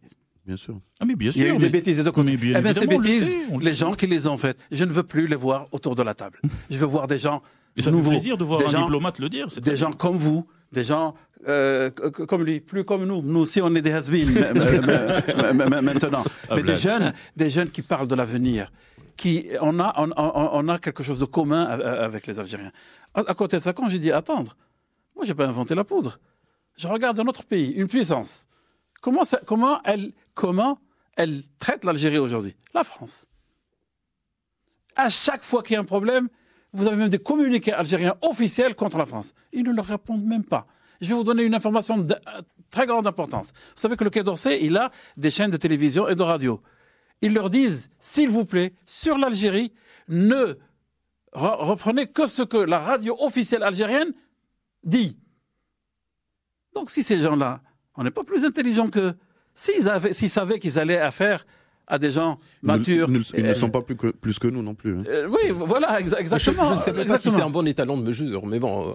je vous dis, voilà une puissance, comment elle gère. Et on attend. Cela ne veut pas dire on attend les bras croisés. Pas du tout. Ce que vous venez de dire est très important. Moi, un jour, je réfléchissais comme ça, populaire. J'ai dit un jour, je vais ramener une bande d'amis et on va aller à la frontière un vendredi et on va les inviter à manger le couscous. D'abord, vous voyez, donc c'est par les peuples que les choses vont surmonter. Aujourd'hui, officiellement, il n'y a pas d'interlocuteur. Ils sont formatés. Ce qu'a dit Msahel, je voudrais m'arrêter de parler de lui parce que je lui ai donné trop d'importance dans cette émission.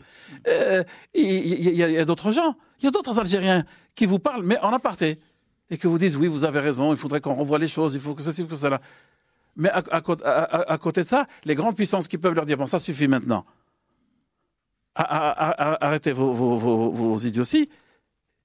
L'Amérique qui abandonne la Méditerranée, comme vous le dites, l'Europe pratiquement la même chose, et ils sont livrés à eux-mêmes. Ce qu'ils font dans la région, dans toute la région, mais ils sont amnésiques. Ils pensent que les services des autres pays ne le savent pas. C'est eux qui sèment la zizanie depuis le Nil jusqu'à la frontière marocaine. Ils ne peuvent pas rentrer chez nous. Jusque-là. C'est eux qui sèment la zizanie. Les affaires des terroristes qui ont été à la raffinerie de In Amenas. Mais à qui ils vont raconter ça? Est-ce que vous croyez qu'un terroriste, il va aller tirer des balles dans un réfectoire? Mais c'est les ballons de GPL qui va faire sauter. Et puis à Gao, leur consulat, 160 cadres, 160 diplomates. Quand j'ai demandé aux Maliens, la population de combien? 0. Qui sème les zizanies? Les jeeps qui viennent de l'Akmi ou je ne sais quoi, de Moukhtar Laouar, qui leur donne le kérosène? Ça tombe pas du ciel. Et la jeep ne fait pas le kérosène en Libye, et elle vient attaquer le nord du Mali. Il y a toute une stratégie là-bas. Et eux, ils se complainent dans cette affaire-là. Je vous dis, regardez la télévision algérienne à 20h, les informations. Gaïd Saleh, tous les soirs, il est en train d'inaugurer quelque chose de l'armée. Maintenant, il est en train de passer sur les retraités, sur ceux qui sont morts. Il vient, il donne à sa famille. Et économiquement, ils font quoi concrètement pour essayer de redresser là-bas Rachid Lahlou, ancien ambassadeur? Comment est-ce qu'aujourd'hui le gouvernement algérien, avec les problèmes économiques lancés, le prix du baril, on en a parlé tout à l'heure, est en chute libre, le matelas de devises, le fameux matelas de 200 milliards de dollars est en train de fondre comme neige au soleil, pour reprendre l'expression d'Aziz Saïdi. Concrètement, est-ce qu'ils agissent sur d'autres volets pour essayer de réformer un petit peu le champ économique, ou est-ce qu'ils restent sur le schéma qui a présidé pendant toutes ces dernières décennies, malgré que aujourd'hui ce schéma ou ce modèle économique a atteint ses limites? Je vous rappelle que Hussein Ait Ahmed a dit une fois que l'histoire de l'Algérie, c'est une suite de coups d'État, premièrement, pour comprendre bien l'Algérie. Il a dit aussi que l'Algérie, c'est un trou noir. Je ne veux pas être pessimiste, mais je dirais que le problème entre le Maroc et l'Algérie, c'est un problème politique. Qu'il y ait une conférence et que le thème de cette conférence soit agriculture ou industrie, il s'amène toujours avec le dossier du Sahara. Pour eux, c'est le Sahara et c'est tout. Pour eux, c'est nuire au Maroc. C'est-à-dire que c'est pas le peuple. Moi, je connais très bien le peuple. J'ai travaillé. Mon premier poste à l'étranger, comme secrétaire des Affaires étrangères, c'était à Alger. Et je vous assure que le peuple algérien, c'est un peuple extraordinaire, c'est un peuple vaillant, c'est un peuple qui aime. Non, mais le peuple, c'est pas la question. La question, c'est le gouvernement. Le gouvernement, il fait quoi aujourd'hui pour sortir du schéma des pétrodollars et aller vers peut-être autre chose qui générerait de l'emploi? Ils sont à 12,7%, je crois, de taux de chômage. Bon, en tout cas, 12%, plus de 12% de taux de chômage. Une inflation qui, quand même, est assez forte, assez marquée. Oui, ils ont des difficultés, mais ils ne veulent pas se soumettre. C'est-à-dire, nous, on attend que ces difficultés les amènent à négocier avec nous, à parlementer avec nous. Mais ils ne veulent pas. C'est-à-dire, il y a une résistance et ils considèrent que le problème... Et s'il n'y avait pas le problème de Sahara, ce serait un autre problème. Même la guerre des sables, c'était provoqué par les Algériens. J'étais à Alger. Donc, j'étais à Alger et je vous assure que à mon arrivée, c'était Mohamed Aouad qui était ambassadeur là-bas. Oh, je vous assure. Non. Dès le premier jour, ces gens-là ont, pour le Maroc, une vision qui n'est pas celle de l'amitié. Mais on espère toujours qu'il y ait une autre génération qui viendra. La question, elle est purement économique.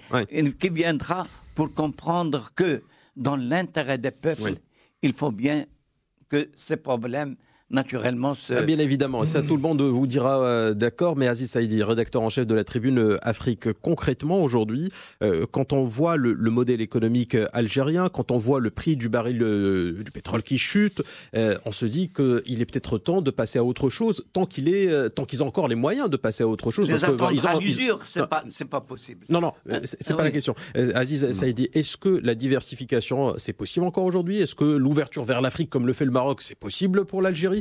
Parce que ce qu'on souhaite pour eux, évidemment, et ça a été dit autour de la table, c'est qu'ils soient en bonne santé. Je veux dire, le Maroc n'a pas d'intérêt à ce que, en Algérie, il y ait une sorte de fièvre. Ça peut être contagieux, peut-être, j'en sais rien. Donc à partir de là, on espère pour eux le meilleur, mais économiquement, ça passe forcément par des réformes économiques. Pourquoi est-ce qu'aujourd'hui on tarde à mettre en place ces réformes-là? Tout à fait. C'est clair que personne ne peut nier le fait qu'on a besoin d'une Algérie stable, parce qu'une instabilité en Algérie, on serait les premiers à en payer le prix. Maintenant, pour parler des réformes, depuis janvier 2015, où c'était le plus bas historique du prix du baril, je crois qu'il était même à 27 ou un truc comme ça, le gouvernement Sellal, à l'époque, justement, a été acculé à présenter un programme de réforme, et notamment au FMI, pour pouvoir justement essayer de sortir de l'impasse. Il y a eu des mesures qui ont été mises en place. Il y a eu même des choses qui étaient sacrées dans la logique économique algérienne qui ont été remises en cause, notamment la règle du 51-49 qui est passée sous régime de loi de finances. Il y a aussi une volonté de diversifier, mais le problème pour diversifier, c'est pas forcément, enfin l'État donne le temps, mais c'est pas l'État qui va créer des pans entiers de l'économie. Il faut qu'il y ait un secteur privé fort. Or, ce secteur privé en Algérie, il y a eu un taux de mortalité très important des entreprises durant les 10 dernières années. Et pire que ça, il y a un morcellement de ce secteur économique. Et puis, il y a beaucoup d'acteurs de ce secteur économique qui sont persona non grata. On a eu, après Sellal, un autre Premier ministre, pour ne pas le citer, c'est M. Tebboune, qui est venu justement et qui a essayé de mener une sorte d'opération chasse aux sorcières en essayant d'aller taper sur les milieux des affaires qui avaient des connivences ou qui avaient des retards ou qui avaient, en tout cas, où il y avait dans des secteurs où il y avait de la gabegie. Il en a payé le prix très très rapidement. Je crois qu'il est resté 1 mois et demi ou 2 mois. Et donc là, on se retrouve avec Ouihia, qui, rappelons-le, pour les Algériens, ils le connaissent par l'anecdote du yaourt, puisqu'en 2005... Mais Aziz, ça dit ça, c'est pour l'histoire, mais je veux dire... C'est pas l'histoire, non, mais c'est le rappel, c'est un rappel des faits. Concrètement, aujourd'hui, quand le prix du baril, on le sait, il est trop bas, c'est-à-dire que même ceux qui peut-être éventuellement tiraient un profit des pétrodollars ne vont peut-être plus avoir droit aux mêmes possibilités, c'est-à-dire qu'ils vont peut-être moins s'enrichir. Ils doivent donc aller vers un autre modèle économique, l'agriculture, la pêche, je ne sais pas, moi, les déviser sur l'Afrique éventuellement, aller explorer d'autres possibilités, d'autres relais de croissance. Mais aujourd'hui, est-ce que cela est fait d'une manière concrète ou est-ce oui. Et depuis 2015. Mais pourquoi on ne le voit pas quand on voit les chiffres? Alors j'ai retrouvé les chiffres du chômage, 12,6. C'est ce que j'étais en train d'expliquer justement. Enfin, la première mouture de la réforme et de la diversification, elle datait de 2015, du temps de Sellal, qui a essayé de faire ça. Il s'est retrouvé avec plein de freins. On a ramené Tebboune justement pour essayer d'attaquer ces poches de résistance ou ces poches d'économie de la rente, comme on en parle ici. Mais il en a payé le prix très rapidement. Là, on est sur un Ouihia, là où j'allais parler d'anecdote de 2005, c'était par rapport au yaourt. Ça veut dire qu'il va venir pour appliquer une politique d'austérité très dure en faisant marcher la planche à billets. J'aimerais juste dire, d'un point de vue économique, que non seulement le pétrole a baissé, le prix du pétrole a baissé, mais aussi avec les réunions de l'OPEP, et notamment celle qui a eu lieu en Algérie, où on était en train de contonner le niveau de la production de chaque pays. Ça veut dire qu'ils ne peuvent pas produire plus. Et plus que ça, avec l'émergence de beaucoup de puits dans beaucoup de pays, ce n'est plus assez rentable. Le pire, c'est que le gouvernement algérien est en train de mettre en place une politique pour le gaz de schiste dans les régions sahariennes. Ça veut dire que c'est le pire modèle qu'on puisse avoir. Ça veut dire qu'il y aura des populations qui vont mourir de soif quasiment parce qu'il faut utiliser beaucoup d'eau et c'est très polluant, et de l'énergie, c'est très polluant pour aller dans une fuite en avant. Maintenant, c'est parce qu'ils sont acculés. Ils doivent trouver des solutions d'appoint. Ce que je vous disais tout à l'heure, ces réformes, elles existent en moins d'un point de vue nominal, d'un point de vue symbolique. Mais pour les mettre en application, il faut beaucoup de courage politique et il faut surtout avoir les coups des franches pour attaquer des lobbies, pour attaquer ce que j'appellerais même des cartels économiques qui sont là et qui n'ont pas de logique économique.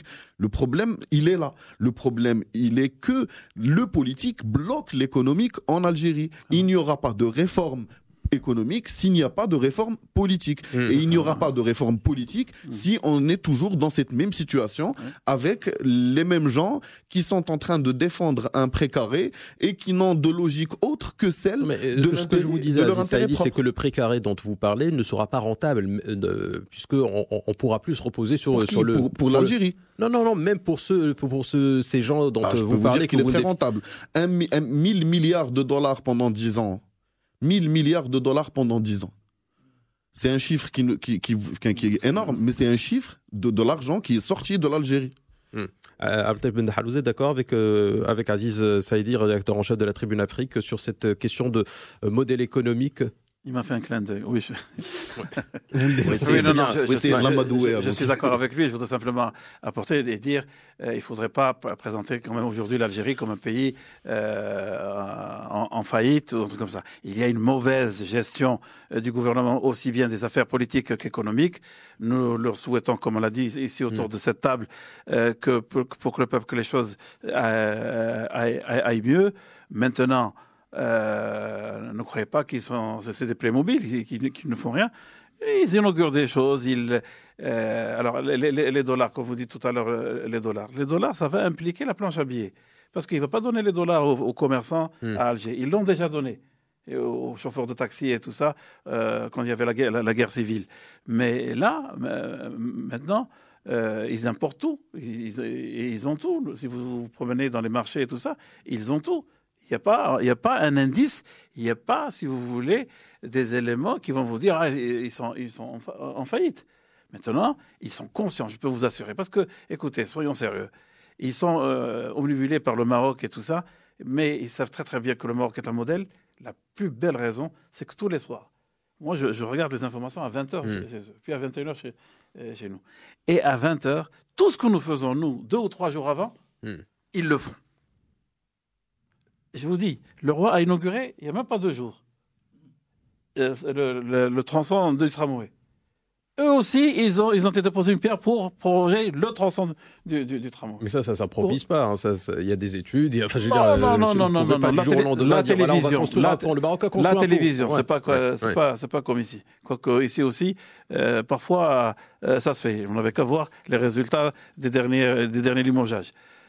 Parfois aussi ici, ça se fait. Hein. C'est pas. Mais je vous dis, attention, il ne faut pas être alarmiste à ce point-là. C'est des gens qui sont au pouvoir et ils sont pas bêtes non plus. Ils essayent. Ils essayent. Bon, mais ils essayent sans le Maroc. Ils le considèrent comme un modèle dans leur propre intérieur. Ça, je peux vous l'assurer. Et ils le considèrent comme un modèle, mais ils ne franchiront pas le pas pour venir dire bon, écoutez, aidez-nous, et nous aussi, on va vous aider, et il n'y a aucun problème. Omar Benjeloun, avocat universitaire. Et la grande mosquée, alors ils vont faire une grande mosquée également. Très bien. Omar Benjeloun, avocat universitaire, finalement, le problème du Sahara, est-ce que notre Sahara et le dossier du Sahara va être bloqué tant que l'Algérie n'a pas connu de profonde mutation en interne? Est-ce qu'on est dépendant à ce point des Algériens et de l'élite politique algérienne en particulier? Malheureusement pour les Algériens, bien évidemment, c'est que cette histoire du Front Polisario les piège doublement. D'abord, de par le fait que le Front Polisario développe aujourd'hui une espèce de conscience de regagner le Maroc, et ensuite, cette carte ou cet outil de pression contre le Maroc n'a absolument plus aucun intérêt ni aucune intensité, de par la réintégration de l'Afrique, de par le fait aussi que on a réintégré, parce qu'on est fondateur de l'organisation de l'unité africaine. Et là, c'est l'Union africaine. De l'Union africaine, mais ce sont des sémantiques juridiques, un fétichisme juridique qui ne va pas, bien évidemment, empêcher le sens de l'histoire. Bon. Donc, sur la question du Polisario, je pense qu'il y a une conscience à l'intérieur de l'établissement algérien que c'est une espèce de piège. Qu'est-ce qu'on va faire de ces gens-là? Le Polisario, aujourd'hui, est un acteur comme un autre. Ce sont des Marocains qui ont choisi la voie du séparatisme, vont certainement être amenés à signer un accord de paix avec le gouvernement marocain. Donc, le déterminisme historique, pour emprunter le langage des sociologues, étant ce qu'il est, aujourd'hui, il y a aussi une faillite de la gestion de ce dossier à l'intérieur d'Alger. Donc, qu'est-ce qu'on fait? Effectivement, peut-être qu'ils sont dans une attente, ils ne savent pas comment aborder cette nouvelle ère avec le Maroc. Et mon Dieu, si le Maroc a opéré un débat intérieur dans le cadre de l'instance équité et réconciliation entre les différents acteurs du Maroc, quand même l'Algérie, qui n'était pas non plus concernée, peut revoir sa copie sans aucune gêne, ni sans aucun complexe, ni sans aucun jeu de qui va avoir le leadership en Afrique. Nous serons amenés tous, dans le cadre de l'arc sud de la Méditerranée, à être dans le leadership. Aujourd'hui, la concurrence au niveau sud s'effectue avec l'Afrique du Sud. Au niveau nord, elle s'effectue avec l'Europe. Et il n'y a pas de concurrence à avoir entre les différents États de l'Afrique du Nord. Garder cet état d'esprit, garder cette vision est suicidaire. Et je pense qu'aujourd'hui, le Polisario, ces Marocains choisissant la voie du séparatisme, sont conscients qu'ils se sont trompés, développent éventuellement des espèces de méthodologies sémantiques ou un glossaire pour pouvoir réviser leur positionnement. Comment ils vont faire pour réintégrer? On leur laisse le temps, il n'y a absolument aucun souci. Et pour l'Algérie, elle devrait éventuellement faire de même parce qu'elle fait perdre du temps à toute la région et cela devient plus ou moins inquiétant par rapport aux enjeux et aux urgences qui attaquent notre région. La Turquie, éventuellement, développe un positionnement en relations internationales qui est excellent pour ses intérêts.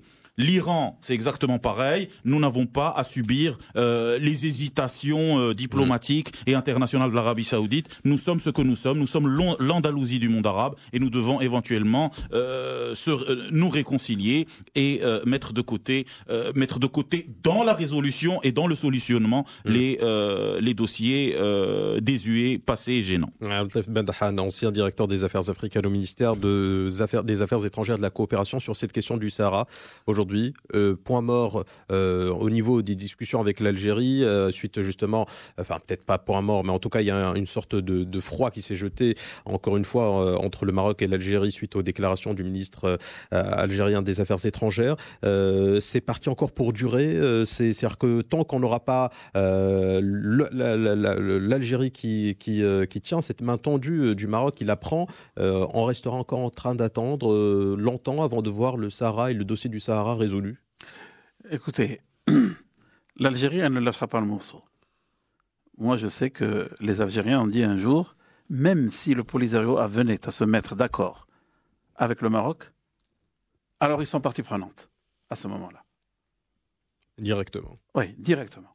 Ça a été dit par la voie la plus autorisée chez eux par Bouteflika. Si le Maroc se mettait demain d'accord avec le Polisario, nous serons à ce moment-là partie prenante. Ils sont partie prenante depuis X temps, pour d'autres raisons, que seule l'histoire peut un jour, si elle est ouverte, dira. Et ça, c'est très important. Maintenant, l'affaire du Sahara, je ne sais pas si vous vous rappelez, il y a eu une déclaration à un journal, c'était à Agadir, un journal britannique, ou là, le Figaro, de Sa Majesté, l'affaire du Sahara, je l'ai réglée. Elle est réglée. Effectivement, l'affaire du Sahara est réglée. Maintenant, moi, ce que je dis, cette affaire, elle ne se réglera ni à Alger, ni à Washington, ni à Paris, ni à Madrid. Elle se réglera à l'Ayoun, à Dakhla, à Al-Ghouera. Et j'appelle encore une fois de revoir un petit peu ce qui s'est passé. Le roi est parti là-bas. Il a inauguré des projets. Ça, c'est un dossier qui va ressortir encore. Il a inauguré des projets. Et je pense, parce que je demande à mes amis qui habitent là-bas, rien n'a été fait. Rien n'a été fait encore. Je sais pas, une fois, je crois que c'est mon camarade Aziz qui m'a dit non, on a réuni la CGM là-bas, un truc comme ça. Ça, je m'en fous que la réunion. Les projets initiés par le roi, comme Al-Husseima. C'est-à-dire qu'aujourd'hui, vous avez la crainte que le scénario qu'on a vécu pour ça, mais là, puisse se reproduire au sud du pays. Se reproduire. Là, je m'éloigne un petit peu de ce que vous dites. Ça doit se régler là-bas. Et le roi en est conscient. Il est parti. Il est en train de faire comment on appelle ça, d'inaugurer des projets. Le chef du gouvernement antécédent, il n'a jamais été là-bas. Pour aller dans votre sens, si ces projets ne prennent pas forme, c'est-à-dire que finalement, rien n'est fait. Ce n'est pas fait à mon sens. Et au sens des officiels qui ont emmené Sa Majesté inaugurer des grands projets dans la région. Cette déclaration est assez grave. Vérifier si ils ont fait quelque chose. Oui. À part la réunion de la CGM. On demandera à M. Jeto. Voilà, vous demandez à M. Jeto. Donc je vous dis, c'est là-bas que ça se réglera. C'est pas chez eux. L'Algérie ne lâchera pas le morceau. Tant qu'il y a ces gouvernants, tant qu'ils ressassent encore l'histoire. Parce que tout ça, c'est ressasser l'histoire. En off, on pourrait en parler. Vous allez voir que vous allez connaître des choses très, très, très importantes. Des partis politiques des deux côtés. C'est pas aussi ça. Pourquoi pas Non, c'est l'histoire. Il n'y a pas prescription encore. Ouais. Voilà. L'histoire constructive. Ouais. Voilà. Permettre le dialogue. Rachid Oui, Ahlou. Ce n'est mais pas elle n'est pas le constructive. passé. Dans ce pas le cas-là, passé négatif. Omar, dans ce cas-là, elle ne sera pas constructive. Je peux vous l'assurer, elle ne le sera pas. Rachid Il y a quand même Ahlou, des ancien passerelles ambassadeur, communes. sur cette question du Sahara aujourd'hui. Alors, le Sahara, Nous voilà. sommes condamnés Le tant que problème l'Algérie ne se prend réglera pas cette main tendue avec par le Maroc. l'Algérie ou ne se réglera. Donc, Non, mais- le non, problème, mais- c'est non, avec mais- l'Algérie. mais Abdelteb Comme je vous ai Bendahan dit nous au départ. Abdelteb Bendahan nous dit que ça se réglera à Lyon et non pas à Non, non, Alger, à- non pas à Washington, non Oui, pas oui, à Rabat. c'est pas à Washington, c'est pas à Rabat. Mais le Vous êtes problème, d'accord avec lui le problème, c'est un problème politique et c'est un problème également d'idéologie entre le Maroc et l'Algérie. Donc, le problème, ou bien sera réglé avec l'Algérie ou ne se réglera pas. Non, pas du Mais tout. on Pas du tout. ne peut Pas pas du tout. attendre. Si, Le moi, Polisario, non. c'est seulement Non, pas du un tout. élément entre les mains de l'Algérie. C'est donner beaucoup Pour faire pression sur le Maroc. de trucs à l'Algérie. Non, je suis désolé. Non, mais alors, laissez-le Ça veut dire finir. ça veut dire qu'ils S'il peuvent vous plaît. bloquer. Mais pas du tout. soyons Non, sérieux. Non. Laissez-le finir. C'est-à-dire Le dossier peut que se s'il n'y régler. avait pas le S'il vous plaît. Sahara, s'il n'y avait pas le Sahara, Il y aurait eu aurait autre chose. Voilà, Mais c'est il tout. y a cette question d'idéologie. Nous sommes ce que nous sommes. Et avant, il y avait deux clans. Et on disait qu'il y avait deux clans. Il y a les progressistes et les impérialistes. Et on nous prenait pour des impérialistes et les Algériens pour des progressistes. Alors voilà, maintenant, il n'y a plus de progressistes, il n'y a plus d'impérialistes, mais il reste qu'il y a un problème politique, un problème de voisinage, de mauvais voisinage entre le Maroc et l'Algérie. Comment il sera réglé? Il doit être réglé. Parce que pour le bien des peuples, avant, c'était l'Algérie qui était naturellement dans un état avec le pétrole à $120 et il a culminé à $150 pour revenir à $90. Mais l'Algérie se trouve maintenant en difficulté. On ne peut pas s'attendre que lorsqu'un pays est en difficulté, est prêt à coopérer ou prêt à On sait que c'est le contraire qui transiger. va arriver. Par exemple, l'Algérie, plus elle aura de problèmes, plus elle va justement... Oui, elle sera dure. Elle sera dure vis-à-vis du Maroc, elle Donc- compliquera les donc, choses. On espère que les problèmes de l'Algérie, les problèmes économiques de l'Algérie, s'atténueront un petit peu pour pouvoir discuter et parlementer avec eux. Mais le problème, ce n'est pas un problème Polisario, ce n'est pas un problème... Le Polisario, c'était... Alors, Avant, c'était oui. la première déclaration au Conseil de sécurité. J'étais encore secrétaire général. Au Conseil de sécurité, c'était entre moi-même et le représentant de la Mauritanie. Je me rappelle, c'était en 74, avant la marche verte. Et l'Algérie était là. C'est elle qui poussait la Mauritanie à à prendre une position contre le Maroc. Mais maintenant qu'il y ait un problème du Polisario ou un autre problème, le problème c'est le problème de voisinage et le problème d'idéologie, Ouais. c'est-à-dire Alors, on a bien compris ça. Rachid le Ahlou, jour Ahlou, où il juste- changera juste un pour- peu, ouais. eh ben, il y aura Juste pour répondre à Abdelteb Bendahan, vous êtes d'accord avec l'idée que ça se réglera à Lyon? Comment? Est-ce que vous êtes d'accord avec ce postulat qu'évoquait, ou Oui, ce mais point naturellement. qu'évoquait Abdelteb Bendahan, c'est-à-dire que la question du Sahara se réglera à Lyon et non pas à Rabat et non pas à voilà. Elle est déjà réglée à Lyon et à Dakhla. elle est en train de se régler. Pour nous, Mais ça c'est le Maroc. Pour Ouais. nous, ça c'est le Maroc. Et on ne cédera jamais. Ouais. Et on ne cédera Bon. jamais. Donc le problème de Lyon et de Dakhla est déjà réglé. Il reste seulement un problème international et un problème de coopération qui n'est pas à Lyon ou à Dakhla. C'est un problème entre pas deux régimes, mais entre deux pays qui sont de la même consistance et qui ne veulent pas, pas qui ne veulent pas, l'autre partie ne veut pas céder. Elle voit qu'elle avait des atouts considérables, c'est l'atout politique et économique, et maintenant ces atouts s'effritent. Aziz Saadi, rédacteur en chef de la Tribune Afrique. Je pense que Bendahan a tout à fait raison de dire que le problème, des provinces du Sud passe d'abord par le développement, comme dans tout le Maroc. Économique. Dans le développement économique et social. C'est-à-dire qu'il peut y avoir un développement économique qui ne soit pas inclusif. Donc il faut qu'il y ait un développement économique. Mais vous n'avez pas l'impression que le problème aussi pourrait venir de ces provinces, dans le sens où les projets ne seraient pas réalisés, comme l'a dit d'ailleurs Abdel Bendahan. Tout à fait. Donc, si demain, nos frères égarés, je ne sais pas, appelez-les comme vous voulez, ou séquestrés, reviennent, vous allez les mettre dans des camps de l'unité encore? Pourquoi on ne construit pas? Pourquoi on ne construit pas? Pourquoi est-ce qu'on ne prépare pas l'avenir? Venez, vous êtes... pourquoi on ne le fait pas? Je pense que le développement économique et social est une donne très importante et que c'est une condition sine qua non. Il faut d'abord renforcer le front interne. Puis après, en ce qui concerne le front externe ou extérieur, justement, la position algérienne a toujours été idéologique, entre guillemets. N'oublions pas que l'Algérie, pendant les années 60-70, a accueilli sur son sol tous les mouvements indépendantistes du monde entier. Et tous les terroristes. Voilà, donc...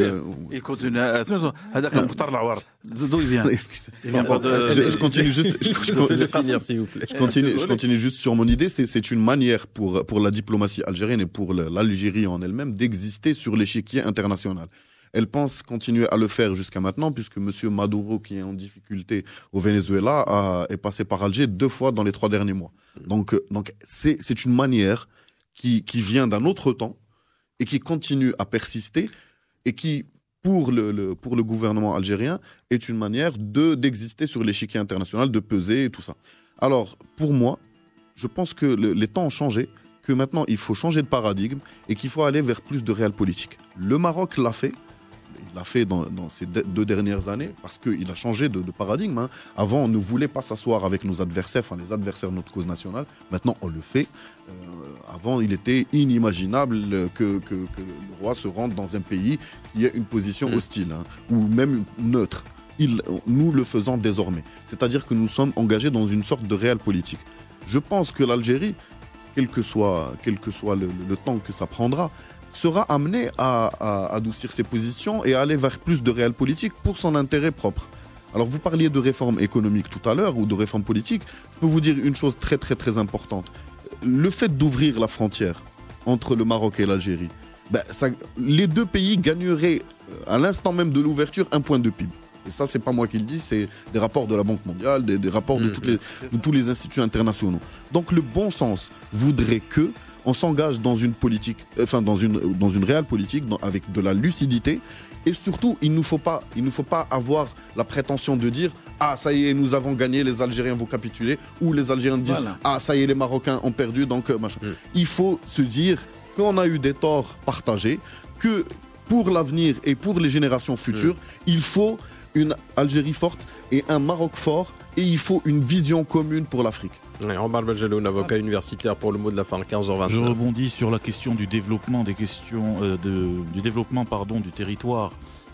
Du territoire saharien, il y a aussi une variable dans cette équation qu'il faudra peut-être résoudre, c'est celle des seigneurs du désert qui peut-être s'inscrivent dans la concurrence rentière entre les différents acteurs qui interviennent dans la région et figent, voire quelque part bloquent le développement de ce territoire de par le fait qu'ils revendiquent une espèce de corruption loyaliste, etc. Il faudra sortir peut-être de ce schéma, on est en train de le faire, mais il faudra peut-être les amener à dégager de ce type de débat. Peut-être que s'il y a l'Algérie qui freinerait éventuellement le Polisario à se rapprocher avec le Maroc, il y a aussi ces seigneurs du désert qui sont éventuellement dans une concurrence rentière avec l'Algérie, avec l'Espagne et avec quelques pays africains. Rachid Lahlou, ancien ambassadeur, pour le mot de la fin.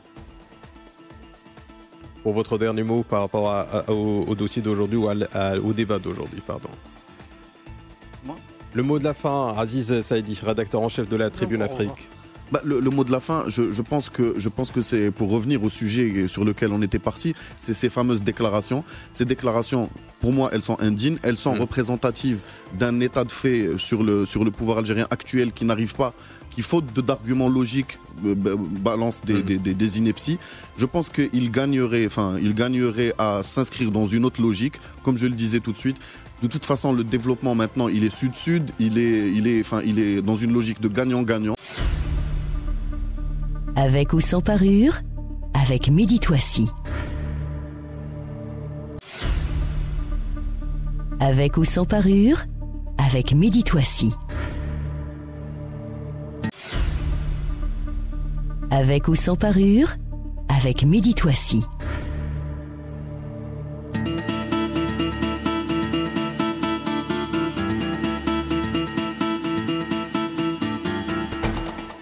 Bonjour et bienvenue amis auditeurs dans Avec ou sans parure, votre émission de débat d'idées sur Lux Radio. Vous nous écoutez à Casablanca sur le 99.2, à Rabat le 105.4.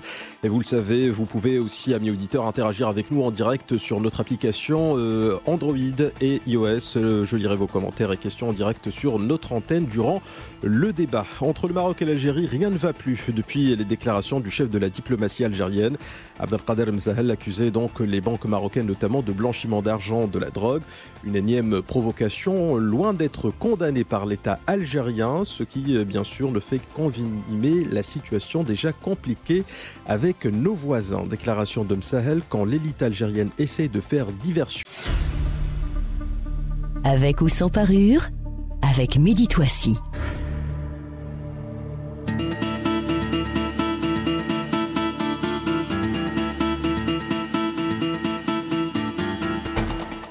Bonjour et bienvenue amis auditeurs dans Avec ou sans parure, votre émission de débat d'idées sur Lux Radio. Vous nous écoutez à Casablanca sur le 99.2, à Rabat le 105.4. Et vous le savez, vous pouvez aussi amis auditeurs interagir avec nous en direct sur notre application Android et iOS. Je lirai vos commentaires et questions en direct sur notre antenne durant le débat. Entre le Maroc et l'Algérie, rien ne va plus depuis les déclarations du chef de la diplomatie algérienne. Abdelkader Mzahel accusait donc les banques marocaines notamment de blanchiment d'argent, de la drogue. Une énième provocation, loin d'être condamnée par l'État algérien, ce qui bien sûr ne fait qu'envenimer la situation déjà compliquée avec nos voisins. Déclaration de Mzahel quand l'élite algérienne essaie de faire diversion, c'est l'intitulé de ce débat. Et voici les invités qui ont accepté d'y participer. Tout d'abord Aziz Saïdi, vous êtes rédacteur en chef de la Tribune Afrique. Vous êtes aussi l'ancien directeur exécutif de la Fédération marocaine de l'information, des télécommunications et de l'offshoring. Vous êtes diplômé en ingénierie financière. C'est Aziz Saïdi. Bonjour. Bonjour et bonjour à vous et merci pour l'invitation. C'est moi qui vous remercie d'être venu également dans le tour de table. Rachid Lahlou, ancien ambassadeur. Vous êtes un ancien conseiller puis représentant adjoint près de la mission du Maroc à l'ONU. Vous étiez également chef de la division ONU et organisation internationale au ministère des Affaires étrangères. Vous avez par ailleurs élaboré et présenté la résolution qui a hissé l'arabe au niveau de 6e langue de tous les organes de l'ONU. Rachid Lahlou, bonjour et merci d'être avec nous aujourd'hui. Merci.